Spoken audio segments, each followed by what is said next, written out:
கலங்கிடும் மகனே வருவாயா, இயேசு அழைக்கின்றார். கண்ணீர் துடைப்பார், மார்போடு சேர்ப்பார், மாறாது அன்பு நம் இயேசு. கண்ணீர் துடைப்பார், மார்போடு சேர்ப்பார், மாறாது அன்பு நம் இயேசு. இயேசு கிறிஸ்துக்குள் பிரியமானவர்களே, அருமை ஆண்டவர் இயேசு கிறிஸ்துவின் பரிசுத்தமுள்ள திருப்பெயரிலே நல்வாழ்த்துக்கள். இந்த விடுதலை நிகழ்ச்சி வழியாக நம்மை சந்திக்க செய்த ஆண்டவருக்கு துதியும் தோத்திரமும் உண்டாயிருக்கட்டும். ஆண்டவருடைய வார்த்தையை கேட்பதற்காக அவளோடு கூட காத்து கொண்டிருக்கிறீர்கள். உண்மையாகவே அவருடைய சித்தம், திட்டம், திருவிழம், செயல்பாடுகள் இந்த நாளிலும் அவருடைய திருவிழத்துக்கு ஏற்றபடி நாம் கடந்து வர நம்மை ஒப்புக்கொடுக்கலாம். அவருடைய வார்த்தையை கேட்க வேண்டும், மீட்பு பெற வேண்டும் என்பதுதான் அவருடைய திருவிழம். நாம் எல்லாம் அவருடைய அனுபவிக்கப்பட வேண்டும் என்பதுதான் அவருடைய திருவிழம். எனவே நம்மை ஒப்புக்கொடுத்து கடந்து வரலாம். அன்பின் ஆண்டவரே, இந்த மாலை வேளையிலே உம்முடைய வார்த்தையை கேட்டு நாங்கள் வாழ்வாக்கி கொள்ள கடந்து வருகிறோம். ஏனென்றால் நிலைவாழ்வு தருகிற வார்த்தை உம்மிடம் தானே இருக்கிறது. அந்த நிலைவாழ்வு தருகிற வார்த்தை எங்களுக்கு தாரும், எங்களை ஆசீர்வதியும். ஆண்டவரை பேசும் உம்முடைய பிள்ளைகள் கேட்கிறோம். ஆமீன். பிரியமானவர்களே, இந்த நாளிலே தூய ஆவியானவர் தருகின்ற ஒரு அருமையான ஒரு செய்தி என்ன தெரியுங்களா? சோர்ந்து போகாதே, ஆண்டவர் உங்களை கைவிட மாட்டார் என்றுதான். ஏன் இப்படி தூய ஆவியானவர் உணர்த்தினார் என்று நாம் பார்க்கிற பொழுது, இந்த அநேக சகோதர சகோதரிகள் உள்ளத்திலே சோர்ந்து போயிருக்கிறார்கள். உலக வாழ்க்கையிலே வருகிற கஷ்ட நஷ்டங்கள், பிரச்சனைகள், போராட்ட மத்தியிலே சோர்ந்து போயிருக்கிறார்கள். அவர்கள் ஜெபிக்கிறவர்கள் தான், ஜெப வாழ்விலே இருக்கிறவர்கள் தான், தவறாமல் ஆலயத்துக்கு போகிறவர்கள் தான், தவறாமல் ஆலயத்துக்கு போகிறவர்கள், திருப்பலி பங்கு பெறுகிறவர்கள் எல்லாம் இருக்கின்றது. ஆனாலும் அவர்கள் வாழ்க்கையிலே சோர்ந்து போயிருக்கிறார்கள். எப்படி? என்னுடைய இடத்தில் அநேக சகோதர சகோதரிகள் தொலைபேசியில் பேசுகிற பொழுது, என்னோட பகிர்ந்து கொள்கிற பொழுது, நேரில் சந்திக்கிற பொழுது அவர் சொல்வார்கள், பிரதர் ரொம்ப பிரச்சனை பிரதர், அப்படி பிரதர் இருக்கு, சோர்ந்து போயிட்டு இருப்பாங்க. நான் தவறாமல் கோயில் தான் போயிடுறேன், நான் எந்த கடவுளுக்கு விரோதமாக எதுவும் இல்லை, அப்படிதான் வாழ்ந்துக்கிட்டு இருக்கிறேன். ஆனால் ஏன் பிரதர் எனக்கு வாழ்க்கையில் இப்படிலாம் இருக்கிறது, என் குடும்பத்தில் எப்படி இருக்கிறது, அப்படி சோர்ந்து போயிருப்பார்கள். அப்படி சோர்ந்து போயிருக்கிற என் அன்பான சகோதரமே, உங்களுக்காகவே ஆண்டவர் இந்த செய்தியை கொடுக்கும்படி தூய ஆவிலே செயல்படுத்தி கொண்டிருக்கிறார். சோர்ந்து போகாதீர்கள், ஆண்டவர் கைவிட மாட்டார் என்கிற நிலையை இப்போ சிந்திக்கணும். பிரியமானவர்களே, நான் சில கருத்துக்களை நான் கொண்டு வருகிறேன். தூய ஆவியானவர் எந்த நிலையிலே எப்படியெல்லாம் இருக்கிறதை கொண்டு வருகிறது பார்க்கிற பொழுது நாம் அது நம்ம வாழ்க்கையில் அனுபவிக்கணும். இந்த பைபிளில் நாம் பார்க்கிற பொழுது அநேக ஆண்டவருக்காக வாழ்ந்த அநேகருடைய வாழ்க்கையிலே எப்படியெல்லாம் நிகழ்ந்தது, எப்படியெல்லாம் செயல்பட்டார்கள், எப்படியெல்லாம் வாழ்ந்தார் என்பதை உதாரணம் சொல்லுகிறேன். அதோடு கூட பைபிள் சொல்ல மட்டுமல்ல, இந்த உலக வாழ்க்கையிலே எப்படிலாம் சில பேர் இருந்தார்கள், எப்படியெல்லாம் அனுபவித்தார்கள் என்று அதை கூட சாட்சியோடு கூட கொண்டு வரலாம். முதலாவது பார்க்கிற பொழுது புனித பவுலடிகளை நான் கொண்டு வருகிறேன். அந்த புனித பவுலடிகள் சொல்லுகிற வார்த்தையை பார்க்கணும். அதுதான் முதல். புனித பவுலடிகள் சொல்வார் 2 கொரிந்தியரிலே 4ஆம் அதிகாரத்திலே அது 8-9 வசனத்தை பார்க்கிற பொழுது புனித பவுல் தன்னுடைய வாழ்க்கையில் அனுபவித்து கொண்டு வந்ததை பார்க்கணும். அப்படியே 2 கொரிந்தியர் 4ஆம் அதிகாரத்திலே 8-9 வசனத்தை, 8வது வசனம் அடுத்து 9வது வசனத்தை 2 வசனம் அப்படியே படிச்சு பாருங்க. என்ன சொல்லுது? நாங்கள் எல்லா சூழ்நிலைகளிலும் இன்னுற்றாலும் மனம் உடைந்து போவதில்லை. பாருங்கள், அவர் என்ன சொல்றாரு? நாங்கள் எல்லா சூழ்நிலையிலும் இன்னல் விட்டாலும் மனம் உடைந்து போவதில்லை சொல்றார். மனம் உடையிறது. குழப்பமுற்றாலும் நம்பிக்கை இழப்பதில்லை. நம்பிக்கை இழப்பதில்லை. துன்புறுத்தப்பட்டாலும் கைவிடப்படுவதில்லை. வீழ்த்தப்பட்டாலும் அழிந்து போவதில்லை. பாருங்க, அவர் சொன்னார்.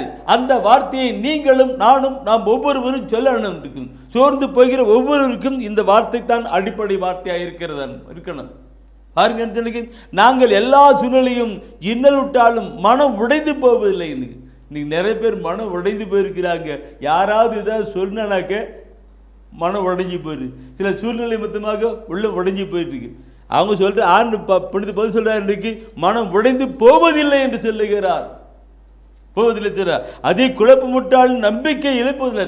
எப்படி படுப்பதுன்னா ஆண்டவர் வைத்திருக்க நம்பிக்கை நான் ஒரு நாளும் விளைப்பதில்லை என்று சொல்றார். இல்லைங்களா? கருத்தை பார்க்கணும் இருக்கும். துன்புற்றாலும் கைவிடப்பட்டதில்லை என்று சொல்லுகிறார். என் ஒவ்வொரு வார்த்தையை பார்க்கும்போது தீர்வு வந்திருக்கும். வீழ்த்தப்பட்டாலும் அழிந்து போவதில்லை என்று அருமையான ஒரு கருத்து. பிரதிகளா புனித பவுல் அப்படிகள் சொல்லுகின்றால் நீங்களும் நானும் இதே கருத்தை இதே வார்த்தை தான் சொல்லணும். சொல்லுவதற்காகத்தான் இந்த நாளிலே செய்தியை கொண்டு வருகிறார் கடவுள். நீ பார்க்கிற பொழுது இந்த பவுலடிகள் இப்படிலாம் பெருக்கும். அவர் வாழ்க்கையில் எப்படி இருக்கும், அவருடைய வாழ்க்கையில் படுக்க பொழுது புனித பவுலடிகள் கடவுள் அழைக்கிறார். திருத்தூர் பள்ளியில பார்க்கிற பொழுது 9ஆம் அதிகாரத்தில் 16ஆம் வசனம் சொல்லப்பட்டிருக்கும். அது என்ன சொல்லப்பட்டிருக்குனாக்க, அவர் அங்க சொல்றது அவர் சொல்லப்படும், என் பொருட்டு அவர் எத்தனை துன்புறுத்தப்பட வேண்டும் என்பது அவனுடைய வாழ்க்கையில பார்க்க வேண்டும் சொல்றார். யாரே கடவுள் பார்க்கணும். என் பெயர் பொருட்டு வாழ்க்கையில அனுபவிக்கணும். அதுக்கு தான் இருக்கு. இன்னைக்கு அதே கருத்து தான் இன்று நீங்களும் நானும். கடவுளால் தேர்ந்து கொள்ளப்பட்டவர்கள், கடவுளால் வழிநடத்தப்படுகிறவர்கள், கடவுளால் தேர்ந்து கொள்ளப்பட்ட அவருடைய பரிசுத்தமான பாதைக்குள்ள போகிற பொழுது, அந்த இடுக்கலான பாதையிலே போகிற பொழுது பிரச்சனை இருக்கும், போராட்டம் இருக்கும், நெருக்கடி இருக்கும். பார்க்கணும். இப்படி பவுலடி அப்படி சொல்லி கொண்டு வர அவர் அழைக்கும் போது அப்படி. இன்னைக்கு நீங்களும் நானும் அழைக்கிற பொழுது அதுக்காகத்தான், அந்த நிலையைத்தான் இந்த புனித பவுலன் சொல்லுகிற பொழுது, என் அன்பானவர்களே, முன்ன பரிஞ்சு தன்னை கொரிந்தில படிச்சுக்கிட்டு நாங்கள் இன்னும் விட்டாலும் இருக்கும். அவருக்கு எப்படி இருக்கும்? Oh my god! இந்த பைபிளை படிக்கிற பொழுது நான் பார்க்கணாக்க, இந்த 2 கொரிந்தியரிலே 11ஆம் அதிகாரத்திலே 23 முதல் 27 வசனத்தை நீ படிப்பீர்களானால், அந்த புனித பவுலடிகள் அவருடைய வாழ்க்கையில எத்தனை துன்பம், துயரம், வேதனை, பிரச்சனை, போராட்டம் வாழ்க்கையில அனுபவித்தார். உடலிலே, உள்ளத்திலே, எண்ணங்களிலே, சிந்தனையிலே, குடும்பத்திலே, ஊழியத்தின் பாதையிலே, வாழ்க்கையிலே நிறைய அனுபவித்திருக்கிறார். அந்த 23 முதல் 27 வசனத்தை படிப்பில் அழிப்பாக சொல்லப்பட்டிருக்கும். அந்த காரியங்களை பார்க்கும் பொழுது பார்க்கணும் ஒதுக்கர் வருகிறான். அந்த 23 27 துன்பம் அந்த பாட்டு நாம் பரிமாண ஒரு கருத்திருக்கும். அதில் பார்க்கும்பொழுது நீங்கள் குறித்து வச்சுக்கிறீங்க, நல்ல பாப்பரம் போடிங்க. நிறைய வசனம் இருக்கு. அதில் எப்படிலாம் துன்பம் சொல்லிருக்கிறார். வாழ்க்கையில் பார்க்கணும் இல்லைங்களா? வாழ்க்கையில் பார்க்கணும். இப்படிலாம் வாழ்ந்து கடவுளுக்காக அவர் வாழ்ந்து அப்படி செயல்பட்டு கொண்டிருக்கிறார். இந்த நீங்களும் நானும் நம்முடைய வாழ்க்கையிலே கடவுளுக்காக கடந்து வருகிற பொழுது, கடவுளுடைய நிலையிலே பரிசுத்தத்திலே கடந்து வருகிற பொழுது அப்படி இருக்கும். நீங்கள் சில வேளையிலே நீங்கள் ஜெபிக்கிற பிள்ளைகளை சகோதரர்கள் இருக்கலாம், ஊழியம் செய்கிற சகோதரர்கள் இருக்கலாம், ஆண்டவருக்காக சில பணிகளை செய்கிற சகோதரர்கள் இருக்கலாம். பிரச்சனைகள் வரும். ஆனாலும் அவர் கைவிட மாட்டார். அழைத்தவர் கைவிட மாட்டார். இதான் நான் பார்க்கிறேன். இதை நான் சொல்லுகிற பொழுது என் உள்ளத்தில் தூய ஆவியான உணர்த்துகின்ற கருத்துக்களை நான் அப்படியே சொல்லி வருகிறேன் பார்க்கலாம். என் அன்பானவர்களே, நான் சொல்லியிருப்பேன்னு சொல்லி நினைக்கிறேன். சில நாட்களில் ஒரு சில மாதங்களுக்கு முன்பாக ஒரு அருட்சகோதரி அவருடைய நிலையில ரொம்ப நெருக்கப்பட்டு பல சிலையில் அமைக்கப்பட்டு அங்கிருந்து ரிட்டர்ன் ஆகிடலாம், வீட்டுக்கு வந்துடலான்னு சொல்லிட்டு, அப்போ அவருடைய அப்பா அம்மா எனக்கு தெரிஞ்சவங்க தான். அவங்க என்ன பண்ணாங்க, வா பிரதர்கிட்ட போயிட்டு கொஞ்சம் அதுக்காக பேசி பண்ணலாம் சொல்லிட்டு கூப்பிட்டு வந்தாங்க. நான் அந்த சகோதரி வந்தாங்க. அவங்க அழுகுறாங்க. சொல்லிட்டு, பிரதர் அங்கே நிறைய பிரச்சனை பிரதர், அந்த பிரச்சனை பிரதர், இங்கே பிரச்சனை பிரதர், அப்படி பிரதர், இப்படி நிறைய பிரச்சனை சொல்லிட்டு இருந்தாங்க. எனக்கு பிடிக்கவே இல்லை பிரதர், ஏன் இப்படி கடந்துருக்கேன். நான் இந்த சகோதரி கிட்ட, சிஸ்டர் இந்த யோவான் 15ஆம் அதிகாரத்தில் அந்த 18 அந்த 21 வசனத்தில் அந்த தலைப்பு என்னன்னு இந்த படிங்க சிஸ்டர்னு கொடுத்தேன். அந்த தலைப்பு படித்தாங்க. இப்போ தலைப்பு படிக்கும்போது என்ன தலைப்பு இருந்துச்சு? அதில் உலகு சீடரை வெறுத்தல். அது அதுக்கு முன்னாடியே பைபிள் படித்தாங்களே, அது இந்த பார்த்தாங்களே. ஆனால் அந்த நாளில் அந்த நேரத்தில் அது எடுத்து கொடுக்கும்போது உலகு சீடரை வெறுத்தல், கடவுளுக்காக கடந்தவர்களை வெறுக்கிறதுன்னு தான் உலகு சீடரை வெறுத்தல்னு சொல்லிங்க. அந்த 15 அந்த 18வது வசனத்தை அப்படியே நான் சகோதரிகிட்ட சிஸ்டர் அப்படி தொடர்ந்து படிப்பாங்களாம் சொன்னேன். அவன் படித்தாங்க. என்ன படித்தாங்கப்பா? படித்து போகுது இன்றைக்கி ஒருவேளை அந்த சிஸ்டர் போல நீங்கள், அந்த அருட்சகோதரியை போல நீங்கள் ஒருவேளை இருக்கலாம். ஆண்டவர் இந்த நாளிலே நமக்கு சொல்லுகின்ற வார்த்தை இதுதான். 18, 19 அப்படி படிச்சு பாருங்க. என்ன சொல்லுகிறது? உலகு உங்களை வெறுக்கிறது என்றால், உலகு உங்களை வெறுக்கிறது என்றால் அது உங்களை வெறுக்கும் முன்பே என்னை வெறுத்தது என்பதை தெரிந்து கொள்ளுங்கள். என்னை வெறுத்தது என்று தெரிந்து கொள்ளுங்கள். நீங்கள் உலகை சார்ந்தவர்களாக இருந்திருந்தால் தனக்கு சொந்தமானவர்கள் என்னும் முறையில் உலகு உங்களிடம் அன்பு செலுத்தி இருக்கும். நான் உங்களை உலகிலிருந்து தேர்ந்தெடுத்து விட்டேன். நீங்கள் உலகை சார்ந்தவர்கள் அல்ல. எனவே உலகு உங்களை வெறுக்கிறது. என்ன அருமையாக ஆண்டவர் இந்த தெய்வீக திருவசனத்தில் சொல்லிக் கொடுக்கிறார் பாருங்க சகோதரமே, பார்க்கணும். உலகம் வெறுத்து பேசலாம், காரணமின்றி பகைக்கலாம். உன்னை படைத்தவரோ உள்ளங்கையில் ஏந்துவார்.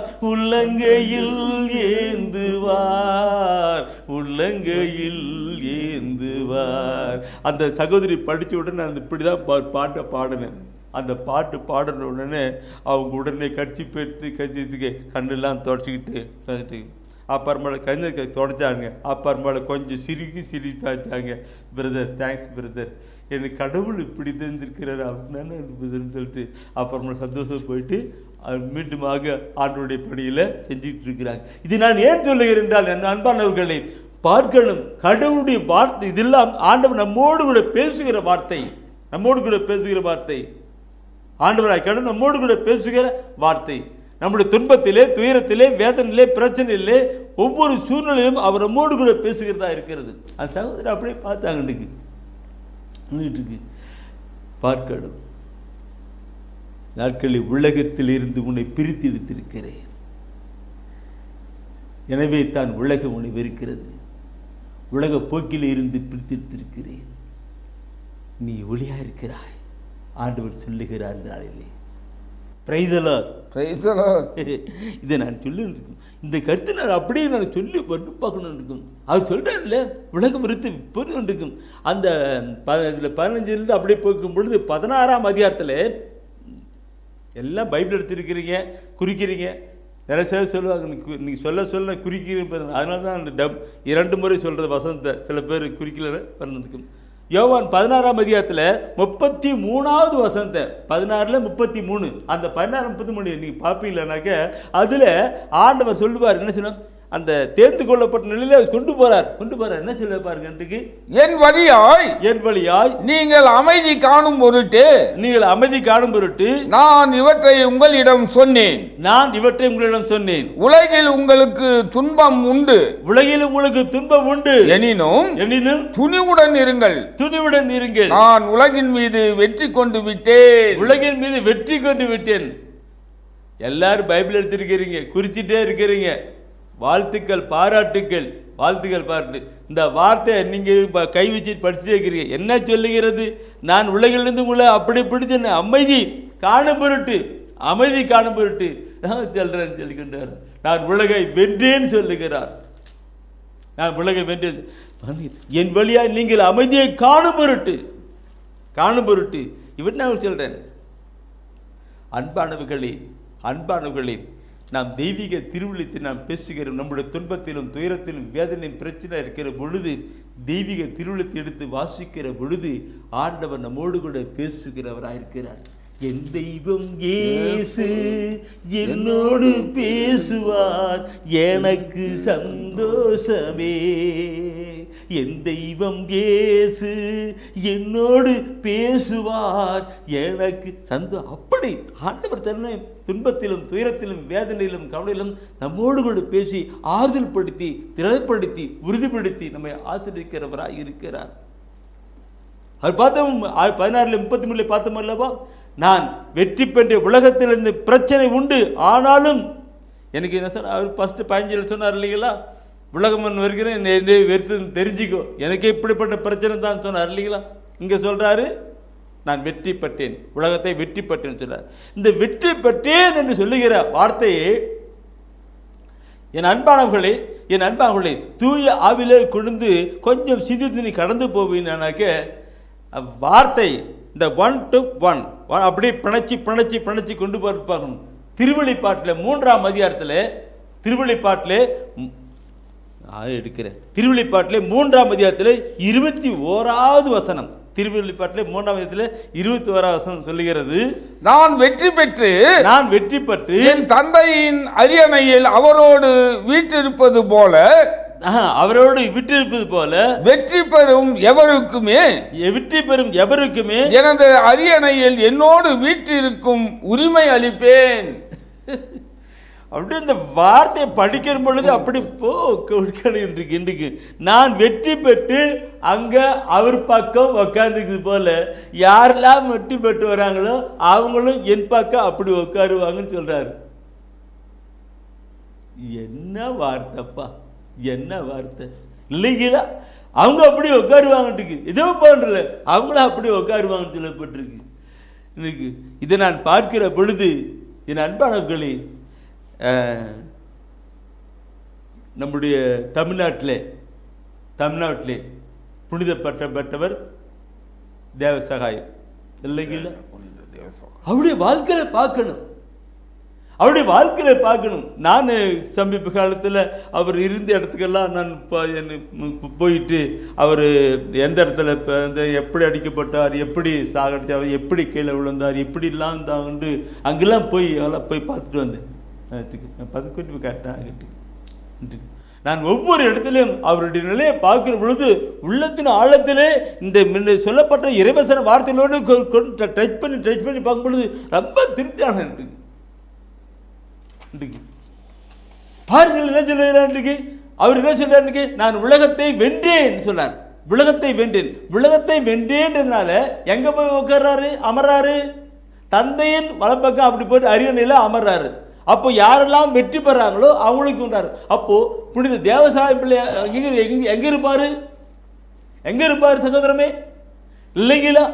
பார்க்கணும் அவருடைய வாழ்க்கையில் பட்ட பாடுகள் எல்லாம் பார்த்து எனக்கு அப்படியே அவருடைய புனித பட்ட பாடுகள்லாம் நினைச்சு அப்படியே பார்த்த படம்லாம் போட்டு அடிக்கப்பட்டது, குத்தப்பட்டு கீழே போட்டு அப்படி அடிக்கப்பட்டதெல்லாம் அவர் இப்படி போட்டதெல்லாம் போய் பார்த்து எனக்கு எவ்வளவு கஷ்டப்பட்டிருக்கிறார், எவ்வளவு வேதனைப்பட்டிருக்கிறார். அவருடைய வாழ்க்கையில பண்ணு இருக்கும். அந்த மாதிரி நம்முடைய வாழ்க்கையிலும் கடந்து வரணும். நான் கேட்டு அந்த இடப்பாக்கு இந்த வசனத்தில் நான் சொல்லுகிற பொழுது அப்படிப்பட்ட பாக்கியம் அங்கே போய் அவர் பக்கம் உட்காருகிற பாக்கியம் நமக்கு கிடைக்குமா? அண்ணா அக்கா சொல்லுங்க, அனுக்கணும். வாழ்க்கையில சோர்ந்து போயிடக்கூடாது. ஆண்டவர் உயர்த்துவதற்காகத்தான், செயல்படுவதற்காகத்தான் அப்படி செய்து கொண்டிருக்கிறார். இந்த வார்த்தைகளை சொல்லுகிற ஒவ்வொரு கருத்தையும் பார்க்கணும். ஏதோ உலக நிலையில கிடையாது. சரி, அப்படியே நீ கொண்டு அந்த புனித தேவசகாயம் பிள்ளையை எங்களுக்காக வேண்டிக் கொள்ளுங்க. அங்கே பக்கம் உட்காந்துருக்கிறீங்களா, எங்களுக்காக வேண்டிக் கொள்ளுங்க. நாங்களும் அப்படி வரணும். நீங்கள் எப்படி போய் அங்கே போய் வந்தீங்களோ அதே போல் நாங்களும் வரணும். சரி, அடுத்தது நீ பார்க்கணும். இந்த வெற்றியை பெற்று அவங்க போயிடான்னு சொன்னீங்க, என்னோடு கூட வெற்றிப்பான்னு சொல்ல திரும்ப இருக்கும். அந்த திருப்பாடலில் 145 14வது வசனம் படிங்க. தடுக்கி விழும் யாவரையும் ஆண்டவர் தாங்குகின்றார்.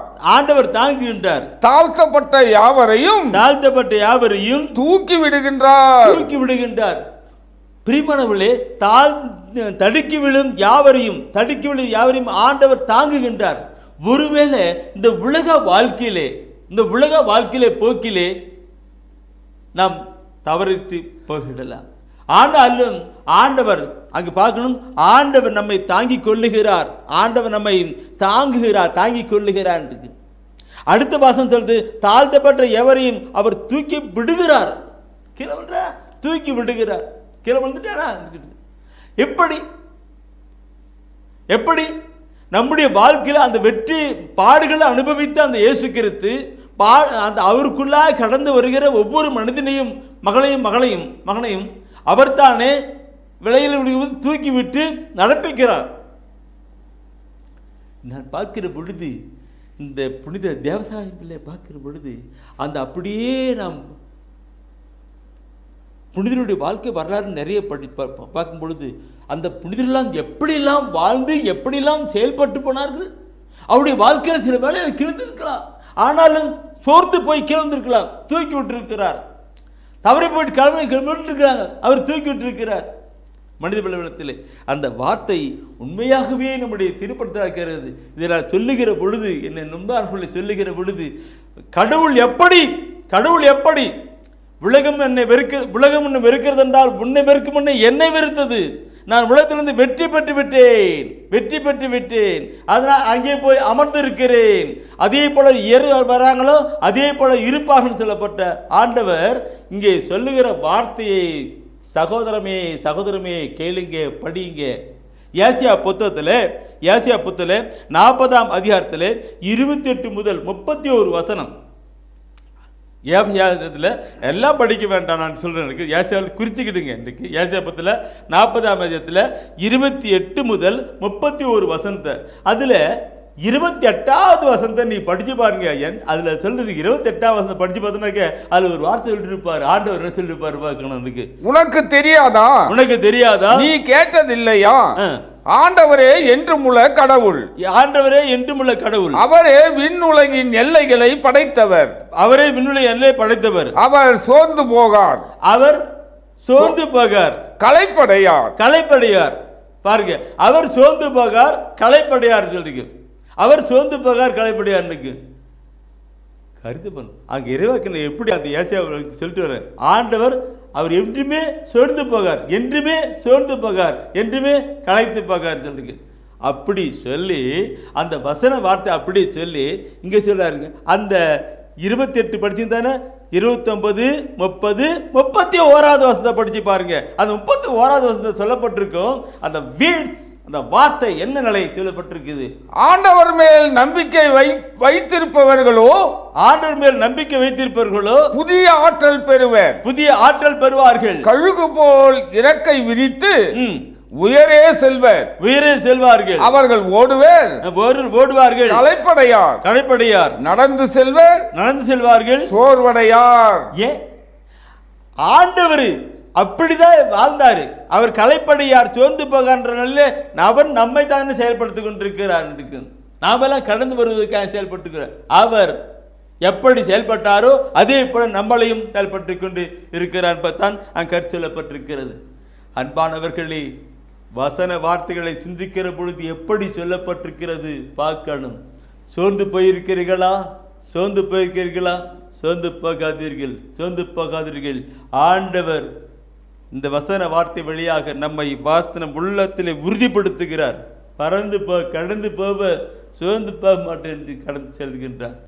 நேற்றைய தினத்திலே நாம் பார்த்தோம் எப்படியெல்லாம் ஆண்டவர் சோதனைக்கு நிலையிலே கடந்து சென்று விடுவித்து ஆசீர்வதித்து உயர்த்துகிறார். உதாரணத்துக்கு நான் நம்முடைய புனித தேவசாய பிள்ளை சொன்னேன்.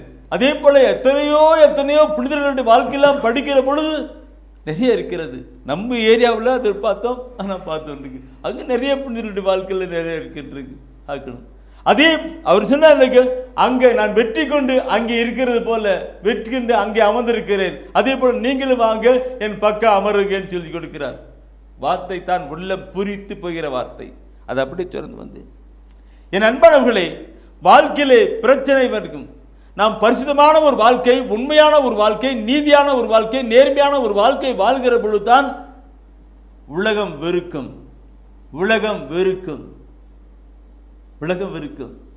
பகைக்கும், ஒளியை இருள் வெறுக்கிறது, ஒளியை இருள் வெறுக்கிறது.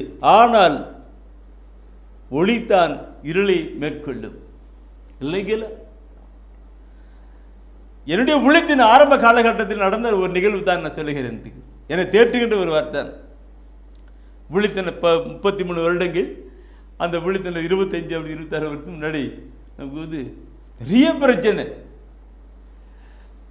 நான் இந்த இப்படி இறைவசன வார்த்தையெல்லாம் படித்து சொல்லி கொண்டு இருக்கிற பொழுது அல்லது ஜெபிக்கிற பொழுது எல்லாம் சில பேர் சொன்னாங்கட்டுக்கு, எங்களுடைய பங்கில் இருக்கிற மற்ற சகோதரர் எல்லாம் சொல்லுவாங்கட்டு, இவன் பெந்தகோஸ்தில் சேர்ந்துட்டான், மற்ற சபையில் சேர்ந்துட்டான், அப்படிதான் போட்டிருக்கிறான் அப்படின்னு சொல்லி நிறைய சொல்லுவாங்க.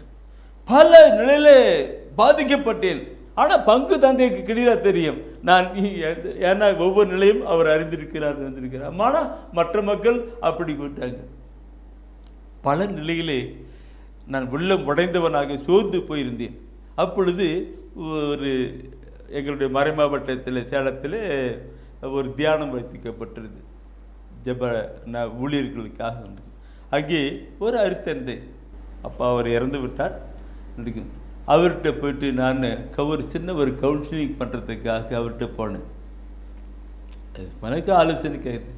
அவர்கிட்ட போயிட்டு கந்துக்கிட்டு, ஃபாதர் என்னுடைய ஊழியத்தில் நிறைய பிரச்சனை ஃபாதர், பலரும் பலதுமாக சொல்கிறாங்க ஃபாதர், அப்படி போனதில்லை, ஆனால் இதுவும் சொல்கிறாங்க, மற்ற சபையில் சேர்ந்துட்டு எல்லாம் வாங்குறான், அப்படி பண்ணுறான், இப்படி நிறைய சொல்கிறாங்க.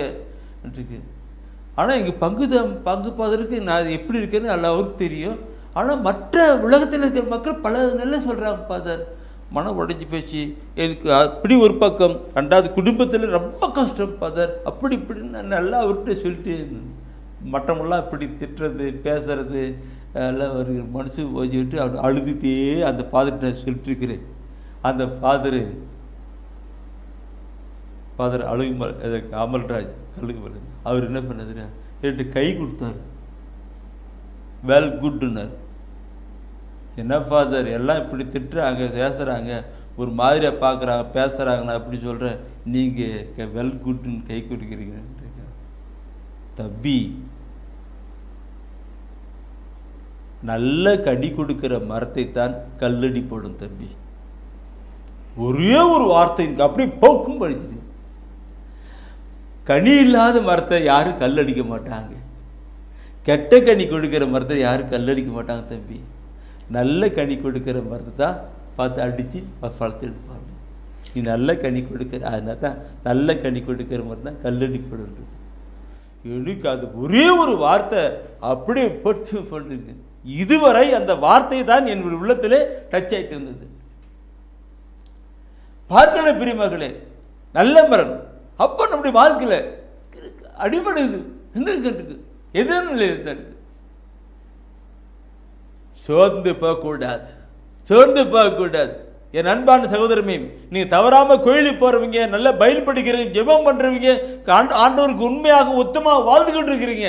ஆனால் உலகம் உங்களை வெறுக்கிறது என்றால், நேற்று சொன்ன பார்த்து பொறுத்து இன்று என்று வாழ்க்கையில் அனுபவித்த சாட்சியத்தை கேட்டுக்கொள்ளுங்கள். சோர்ந்து போகக்கூடாது. ஆண்டவர் கைவிட மாட்டார். சரி, நேற்று சொன்ன அந்த வசனத்தோடு கூட கண்டுபிடி. நேற்று பார்த்தோம்ல, ஏசாவில் 40ஆம் அதிகாரத்தில் 28 முதல் 31 வசனத்தில் 40 அந்த 28ஆம் வசனம் 31ஆம் வசனம் கொண்டு வந்தேன். அவர் களைத்து போட சோர்ந்து போக மாட்டார். யாரு? ஆண்டவர். நம்ம களைத்து போகிறவர்களை சோர்ந்து போகலையும் அவர் விட மாட்டார். அவர் தூக்கி எடுத்து அப்படி பயன்படுத்துவார் என்று நேற்று தினத்திலே பார்த்தோம். இல்லைங்களா? இவர் என்றுமே சோர்ந்து போவதில்லை, களைப்படுவதில்லை. அவர் சோர்ந்து போவர்களையும் களைத்து போவர்களையும் தூக்கி விடுகிறவர். எது மாதிரி கழுகை போல பறக்க முடியாது செயல்படுகிறவர். அந்த வசன வார்த்தைகளை பார்க்கணும், சிந்திக்கணும். சரி, தொடர்ந்து நீ பார்க்கிற பொழுது என் அன்பானவர்களை, புனித பவுலடிகள் தன்னுடைய புனித பவுலடிகள் அவர் சொல்ற வார்த்தை பாருங்க. முன்ன ஆரம்பத்தில் தொடக்கத்திலே சொல்லப்பட்ட வார்த்தை தானே இருக்கும். என் வாழ்க்கையில் அப்படித்தான் இப்படித்தானே இருக்கு. அதே பவுலடிகள் 2 தீமோத்தேயுவை பார்க்கிற பொழுது அது சொல்வார். 2 தீமோத்தேயுவிலே முதல் அதிகாரத்தில் 12வது வசனம், முதல் அதிகாரத்திலே 12வது வசனம் 12 அது சொல்வார், இதன் பொருட்டு நான் இவ்வாறு துன்புற்று வருகிறேன் எனினும் வெட்கம் வருவதில்லை. ஏனெனில் நான் யாரிடம் நம்பிக்கை கொண்டுள்ளேன் என அறிவேன். அவர் என்னிடம் ஒப்படைத்ததை இறுதி நாள் வரை காத்திட வல்லவர் என்கிற உறுதியான நம்பிக்கை எனக்கு உண்டு. நான் சில வேலை சொல்லுவேன், சில வேலை சகோதரர் அந்த வசனம் படிக்கும்போது அப்படி படிப்பார். ஏன் அந்த வசன வார்த்தைகளோட உள்ளத்தை டச்சிங். அதனால தான் நான் பண்ணேன். இன்னைக்கு அவர் படிக்கும் போது நீ கூட அப்படிதான் படிச்சுட்டு இருக்கிறீங்க இல்லைங்களான்ட்டு. ஆவிக்குரிய நிலையிலே இறைவசன வார்த்தையை படிக்கிற பொழுது, ஆவிக்குரிய நிலையில படிக்கிற பொழுது தான் அந்த உணர்வுகள், அந்த புட்டுக்களை வந்துட்டு இருக்கணுங்க. இல்லைனாக்க ஏதோ படித்தோம், ஏதோ போன மாதிரி இருக்கணுங்க. படிக்கணுங்க. இதன் பொருட்டு நான் இவ்வாறு துன்புற்று வருகிறேன். அதற்காக அறுவகட்டுக்கு அப்படி போகின்ற ஒரு நிலையை கொண்டு வரட்டுருக்கு. வாழ்க்கையில் துன்பங்களுக்கு அனுபவிட்டு எதிர்பார்க்க எனக்கு உண்டு என்று சொல்றாரு. அந்த லாஸ்ட் வேர்ட் பாரு, எனக்கு நம்பிக்கை உண்டு, எனக்கு நம்பிக்கை உண்டு. அண்ணா அக்கா நீங்களே அப்படி கையை சொல்லுங்கண்ணா, எனக்கு நம்பிக்கை உண்டு சொல்லுங்கண்ணா. சொல்லுங்க, கொண்டு வரணும். இன்னைக்கு அதுக்காகத்தான் ஆண்டவர் இப்படிப்பட்ட ஒரு செய்தியை, நற்செய்தியை ஆண்டவர் நம்மோடு கூட பயந்து கொண்டிருக்கிறார், வந்து கொண்டிருக்கிறார். உலகத்தில் துன்பங்கள், துயரங்கள், வேதனை, பிரச்சனைகள் உண்டு. நான் பரிசுத்தமான ஒரு வாழ்க்கை வாழுவேன், அவர் என்னை பாதுகாப்பார், என்னை கைவிட மாட்டார் என்கிற நிலையிலே கடந்து வந்து நாம் போகணும். எனக்கு நம்பிக்கை உண்டு என்ற நிலையில போகணும். சரி, இது நான் சொல்லுகிற பொழுது இந்த பைபிளில் சிலர்லாம் எப்படிலாம் வாழ்ந்திருக்கிறாங்க, எப்படிலாம் அனுபவித்திருக்கிறாங்க என்று சொல்லும் போது இன்னும் கூட ஒரு தெளிவு இருக்கணும். அதே வாழ்க்கை நான் கொண்டு வரணும். பிரியமானவர்களை பார்க்கணும். இந்த தொடக்க நூல் எடுங்க. தொடக்க நூல் யார் சொல்லணும்? யார் சொல்ல போகிறோம்? யோசேப்பு. கரெக்டு. யோசேப்பு குறித்து சொல்ல போகிறோம். யோசேப்பு குறித்து நாம் சொல்லுகிற பொழுது அன்பானவர்களே, தொடக்க நூலில் யோசேப்பு 39ஆம் அதிகாரம், அந்த 39ஆம் அதிகாரத்தில் முதல் வசனத்தில் பார்க்கும் பொழுது, அந்த இதில் பார்க்கும் பொழுது, அந்த தலைப்பை பார்க்கும்போது அவங்க பார்க்கலாம், சகோதரர் வித்துடுறாங்க. சொந்த கூட பிறந்த சகோதரர்களே யோசேப்பை விலைக்கு வித்துடுறாங்க. ஃபர்ஸ்ட் கிணத்துல போடுறாங்க, அப்புறம் நாள் போட்டு இப்படி வித்துடுறாங்க. ஏன்னாக்க அந்த யோசேப்புக்கு கடவுள் கொடுத்து ஒரு தெய்வீக வெளிப்பாடு இருக்கிறது, அவருக்கு கொடுத்த கடவுளுடைய அருள் கொடை இருக்கிறது, வரப்போகிறவற்றை அவருக்கு வெளிப்படுத்துகிற காட்சியும் இருக்கிறது. அதாவது முதல்ல பார்க்கும் பொழுது யோசேப்பு கிட்ட அவர் சொல்றாரு, இன்னைக்கு அந்த 12 மீன்ல ஒரு மீன் இருக்கிறது, அது மற்றதெல்லாம் வணங்குது. இன்னைக்கு அதில் ஒரு சும்மா ஒரு கட்டு சும்மா இருக்குது, அந்த கட்டு சும்மில் ஒன்று நிற்குது, மற்றதெல்லாம் வணங்குது. இதெல்லாம் பார்க்கும்பொழுது அவங்க சீடர், அவருடைய சகோதரர்களுக்கு பொறாமை. என்ன இது? அவங்க அப்பா இப்படிலாம் அவர்கள் பட்டு அந்த யோசேப்பை வித்து போடுறாங்க, விலைக்கு வித்துறாங்க. அந்த தொடக்க நூலில் 39ஆம் அதிகாரத்தில் முதல் வசனத்தை பார்த்து பாருங்க, போத்திபருக்கு விலைக்கு வித்துறாருன்னு சொல்லப்பட்டிருக்கு. விலைக்கு வித்துறாங்க. சரி, இந்த கருத்தை இந்த கருத்தை தான் திருப்பாடல் மிக அழகாக சொல்லப்பட்டிருக்கு. அதை எடுத்து அங்கே அப்படியே புட்டு வைக்கிறாங்க. திருப்பாடலில் 105ஆவது திருப்பாடலில் 105 தான், 105ல் 17ஆவது வசனத்தை படிச்சு பாருங்க. என்ன சொல்லுது? 105ல் 17ஆவது வசனம். அந்த 105ல் 17 அவர்களுக்கு முன் ஒருவரை அனுப்பி வைத்தார். யோசேப்பு என்பவர் அடிமையாக விற்கப்பட்டார். பாருங்க, அடிமையாக விற்கப்பட்டார். இங்க சொல்லப்பட்ட வார்த்தை அங்க திருப்பாடல்ல மிக தெளிவாக கொண்டு வந்துட்டு இருக்கிறாங்க. அடிமையாக விற்கப்பட்டார். அடிமையாக விற்கப்பட்டவர் இங்க போட்டார். இன்றைக்கு அந்த யோசேப்பு போறார், போத்திபாரை விட்டு போறார். அவங்க போத்திபார் ஒரு மாதிரி, ஆனால் அவங்க மனைவி ஒரு மாதிரி. அவங்க மனைவி தவறான வழிக்கு யோசேப்பு இழுக்கிறாங்க. போத்திபார் அந்த முதலாளி இல்லாத டைமில் அந்த போத்திபாருடைய மனைவி தவறான வழிக்கு கூப்பிடுறாங்க. ஆனா யோசேப்பு அதுக்கு ஒத்துக்கிட்டவே இல்லை. யோசேப்பு என்ன சொல்றாரு? என்ன இது? என்னுடைய முதலாளி எல்லாம் என்னுடைய பொறுப்பை படிச்சிருக்கிறாரு, எல்லாரும் படிச்சிருக்கிறாரு. அவருக்கு எனக்கு எந்த வித குறைபாடு இல்லை. இப்படி இருக்கும்போது இப்படி பண்ணிட்டீங்கன்னு சொல்லிட்டு அந்த வார்த்தை நீங்கள் தயவு செய்து தொடக்க நூலில் 39ஆம் அதிகாரத்தில் 9வது வசனத்தை நீங்கள் பார்ப்பீங்களான்னா 9வது வசனத்தை நீ பார்ப்பீங்களான்னா அதில் அந்த யோசேப்பு அங்கே என்ன சொல்றாரு பார்க்கணும். அந்த ஒரு வார்த்தை தான் இன்று இங்கு உங்களுக்கும் எனக்கும் நம்ம ஒவ்வொருவருக்கும் இருக்கப்பட வேண்டும். அதில் பாருங்க என்ன சொல்லப்பட்டிருக்கு. இந்த வீட்டில் என்னை விட அதிகாரம் பெற்றவர் ஒருவரும் இல்லை.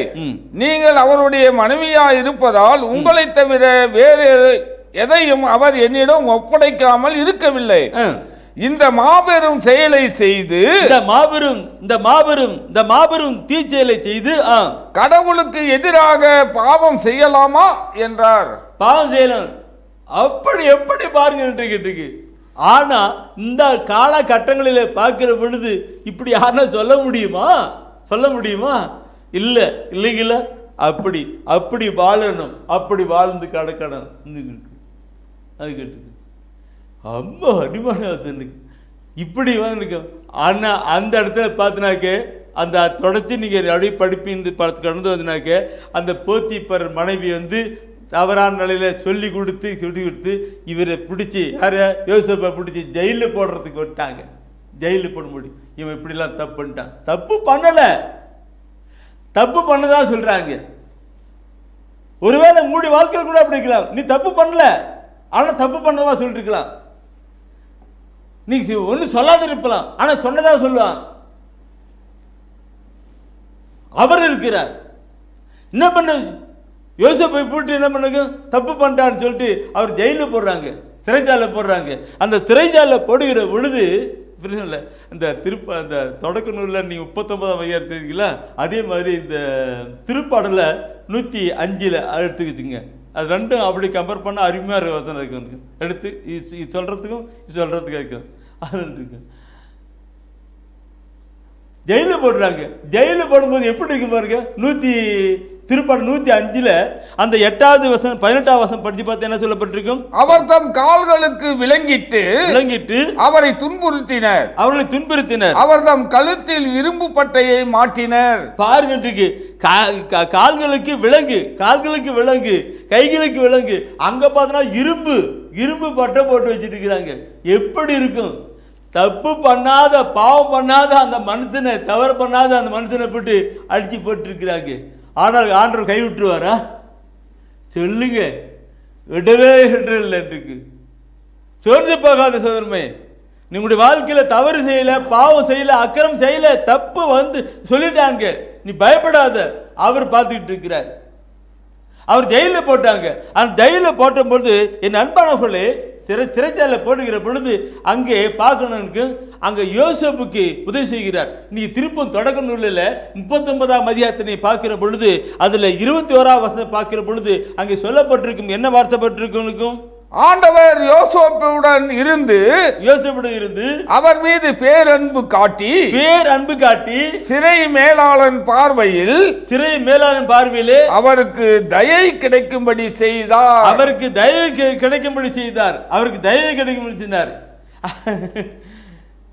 இதெல்லாம் பார்க்கணும். ஆண்டவர் நேற்றும் இன்றும் என்றும் மாறாதவர். அவர் அன்பும் இரக்க பெருக்கம் மாறாதது.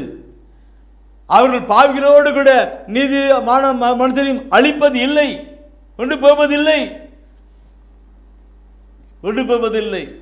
அங்கே சிறை அதிகாரிக்கு ஒரு இறக்கம் காட்ட வச்சாங்க. அதை நீ தொடர்ந்து நீ படிப்பின்னாக்க அதில் பார்த்துனாக்க சிறை கைது என்ன சொல்றாங்க. எல்லா அந்த சிறை அதிகாரி இவர்கிட்ட எல்லா பொறுப்பை படிக்கிறாங்க. எல்லா பொறுப்பாக படிச்சுட்டு பார்த்துக்கிட்டாப்பான்னு அன்றைக்கு போத்திப்பரை பிடிச்சிருந்தா அதே மாதிரி இங்கே போட்டு வெட்டுக்கிட்டு எல்லா கருத்துக்களும் அங்கே பார்க்குறோம். பிரியமாகவே அந்த காலன்றைக்கு பார்க்கணும். ஒவ்வொன்றும் போயிட்டு இருக்கும். இது உள்ள இதெல்லாம் இந்த இறைவசன வார்த்தையெல்லாம் படிக்கிற பொழுது நானும் ஒரு காலத்தை படிக்கவே இல்லை, பைபிள் படிக்கல. இதே உலகப்புறமான ஒரு வாழ்க்கை வாழ்ந்துட்டு அப்படியே போயிட்டு ஆஹாஹூன்னு. ஆனால் என்று இறைவசன வார்த்தை படித்தினோம் அப்பொழுதுதான் ஆண்டவரை அனுபவிக்கின்ற ஒரு நிலை வந்தது. ஆண்டவரை அனுபவிக்கின்ற ஆண்டவருடைய வல்லமையை, அவருடைய கிருபையை, அவருடைய மகிமையை, அவருடைய மாட்சிமை, அவருடைய அன்பை, இரக்க பெருக்கத்தை அனுபவிக்கின்ற ஒரு நிலை வந்தது. அதனால தான் நான் இந்த பைபிள் இறைவசன வார்த்தை படிக்காதவர்களை பார்த்து ரொம்ப மனசு வருத்தப்படுவேன், மனசை வருத்த விடுவேன். நானும் இந்த புத்தக மொழிகள் செஞ்சுட்டு இருக்கிறேன், தேவையில் இருக்கும். அது நிறைய பேர் வாங்குற படிக்கிறாங்க இருக்கு. ஆனால் கூட சில பேர் படிக்கிறாங்க, எனக்கு உள்ள மனிதர்கிட்ட இருக்கு. படிக்கணும், இறைவசன வார்த்தை எடுக்கணும், படிக்கணும். கடந்து வரும் பொழுது அதில் அவர் எவ்வளவு அன்பானவர், இறக்கமுள்ளவர் என்று ரசித்து ருசித்து கடந்து வர முடியும். சிறைச்சாலையில் போட்டாங்க இல்லைங்களா, அந்த யோசேப்பை சிறைச்சாலை போட்டாங்க. சிறை அதிகாரிக்கு ஆண்டவருடைய சிறை அதிகாரிக்கு ஒரு இறக்க முன்னத்தையும் மனதையும் கொண்டு வந்தார். அதனால அந்த சிறைக்கு அதிகாரி அவருக்கு எல்லா காரியங்களும் செஞ்சு கொடுத்தார் இல்லைங்களா. நீங்கள் அடுத்து இப்போ திருப்பாடலில் 105 எடுங்க. திருப்பாடு 105 எடுத்து அதில் முன்ன 18 படிச்சுங்க தானே. இப்போ 19, 20, 21 வசனம் படிங்க. அப்போ என்ன சொல்லுவா, ஒவ்வொரு வசனம் படிங்க. என்ன சொல்லுது? காலம் வந்தது, காலம் வந்தது, அவர் உரைத்தது நிறைவேறிற்று, அவர் உரைத்தது நிறைவேற்றியது, ஆண்டவரின் வார்த்தை அவர் உண்மையானவர் என மெய்ப்பித்தது. ஃபர்ஸ்ட் பார்க்கணும், காலம் வந்தது, காலம் வந்தது. அப்படியே ஆண்டவரில் ஒரு குறிப்பிட்ட 4 நேரம் இருக்கும், ஒவ்வொன்றுக்கும் ஒரு காலம். அப்போ ஆண்டவர் பார்த்தார், அப்படியே சட்டப்பட்டுக்கு. ஓ மை காட், ஜீசஸ் எப்படி பார்க்கணும். யோசேப்பு அவன் குடும்பத்திலிருந்து விற்கப்பட்டு பறவைக்கு விற்கப்பட்டு அங்கே போட்டு இங்கே போட்டு கடந்து வந்து இங்கே போட்டு இருக்கு. காலம் வந்தது, அவர் எடுக்கிறான், காலம் வந்தது. அதே போல என் அன்பான சகோதரமே, உங்களுக்கும் எனக்கும் நம்முடைய வாழ்க்கையில அப்படியே கஷ்டப்பட்டு போறது அல்ல, துன்பப்பட்டு போறது அல்ல. ஒரு நாள் வரும், ஒரு காலம் வரும், அந்த உண்மையெல்லாம் உணர்த்தி நியமித்து அதை உயர்த்துகின்ற ஒரு காலம் வரும். அந்த காலத்துக்காகத்தான் யோசேப்பு பொறுத்துட்டு இருந்தாரு, அங்கே கொண்டு வந்தாரு. அதே போல் நம்மளுக்கும் செய்வார். காலம் வந்தது, ஒரு குறிப்பிட்ட காலம் வந்து. அடுத்த வசனம் என்ன சொல்லுகிறது? மன்னர் ஆள் அனுப்பி அவரை விடுதலை செய்தார். மக்களினங்களின் தலைவர் அவருக்கு விடுதலை அளித்தார். மக்களுக்கு விடுதலை அளித்தார் பாருங்க. அப்பா ஆண்டவர் பாருங்க, விடுதலை அளித்தார். மன்னர் விடுதலை அளித்தார். நம்முடைய ஆண்டவர் விடுதலை அளிப்பார். எல்லாவற்றையும் கண்காணித்துக் கொண்டிருக்கிற அந்த ஆண்டவர் விடுதலை அளிப்பார். யோசேப்புடைய வாழ்க்கையில பாவம் செய்ய கொண்டு போல அப்படி பரிசுமா போட்டு ஆண்டவர் ஒரு நாளில் விடுதலை அளித்தார். அதே போல நம்முடைய வாழ்க்கையிலும் விடுதலை அளிப்பார். நான் சொல்லுகிற பொழுது என் அன்பானவர்களே, ஒரு சின்ன ஒரு சாட்சியம் சொல்ல வேண்டும் என்று தூய ஆவியன் உணர்த்ததுனால டச்சிங் கொண்டு வர. ஒரு சகோதரி திருமணமாகி புருஷன் வீட்டுக்கு போனாங்க. ஆனால் அந்த வீட்டில் அந்த மாமியார் மாத்திரம் ரொம்ப ஒரு எஸ்கபஸ்கமான ஒரு மாமியார். இல்லாதெல்லாம் சொல்றது, இல்லாதெல்லாம் கஷ்டப்பட்டு அம்மாலாம் சொல்றது, அவங்களுக்கு ரொம்ப கொடுமைப்படுத்திட்டான். ரொம்ப கொடுமை, இல்லாதெல்லாம் சொல்றது அப்படி ஒன்று. அவளுக்கு கொடுமை அந்த இருக்கும். இந்த ஈவன்தோ இன்றைக்கு அப்படி பண்ணிருக்கோம். இந்த சகோதரி நல்ல பக்தி விசுவாசமுள்ள சகோதரி, ஒன்றும் சொல்லிக்கிறது இல்லை. அவங்க என்ன சொல்கிறாங்களோ கேட்டுட்டு அப்படியே போயிட்டு இருப்பாங்க. கஷ்டப்படுறாங்களா சாப்பிட்டு எப்படி இருந்தாலும் அப்படி போயிட்டு இருந்தான்ட்டுருக்கு. என்ன நடந்ததுக்கு? இதெல்லாம் புருஷன்காரனுக்கு கணவருக்கு தெரியவே தெரியாது. அம்மா வந்து மனைவியை கொடுப்பத்துறது தெரியவே தெரியாது. நல்ல யோகியமாக இருக்கும். ஒரு நாள் தெரிய வந்துச்சு. ஒரு நாள் இந்த கணவனுக்கு தெரிய வந்துச்சு. உடனே ரொம்ப ஃபீல் பண்ணி அவங்க மனையை பிடிச்சி இப்படிலாம் கட்டுட்டுக்கு. என் அன்பானவர்களே, அந்த மனைவியை கட்டிவிட்டு சென்றிருக்கு. அவர் சொன்னான்றிருக்கு, உன்னை கடவுள் தான் எனக்கு கொடுத்துருக்கிறார், உன்னை எனக்கு தான் கடவுள் தான் கொடுத்துருக்கிறான்னு சொல்லி கடந்து அங்கே வாழ்க்கையின் அன்பின் பணிகள் அதிகமாகி இருக்கிறத விட அங்கே மாமல்ல விழுக்கிறத விட இன்னும் அதிகமாகி வளர்ந்து போனது.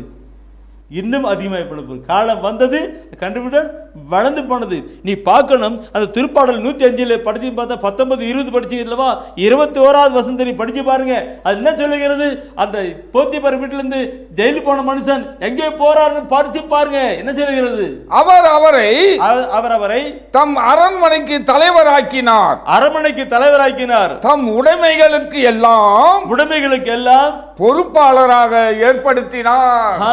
ராஜா கொண்டு வந்தார். நம்முடைய ஆண்டவர் கொண்டு வருவார். பார்க்க எல்லா நிலையிலும் பண்ணிருக்கு. இதெல்லாம் கேட்கணும், பார்க்கணும்.